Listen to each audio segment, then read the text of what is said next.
January and February are notoriously slow months for most businesses anyway, but it's a rare day when one can find a parking space this easily at Hulen Mall in South Fort Worth. The combination of cold weather and a slow shopping period would ordinarily lead to the conclusion that there are some businesses being driven to the financial wall. Well, there were in fact some stores at Hulen Mall that did not open yesterday and today because of the bad weather, but mall officials claim 2/3 of the stores have stayed open through the slow times.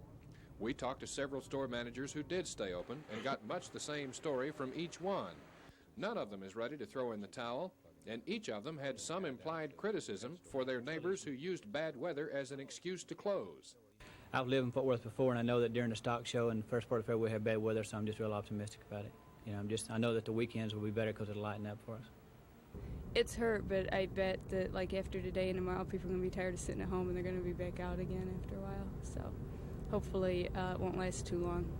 You're not that sold on the fact that cold weather has a real adverse impact. Oh, it does, because people are afraid to drive. But once they get out and once the roads clear up a little bit, like they're not going to stay in, they're going to come out. Like after 2 days of this, after having your kids in your house and everything, they're going to want it. They're going to love coming out. They're going to want to go somewhere, spend some money, hang out. There's a lot of good places to be up here, so why not? So it's at least worth being open. I feel it is.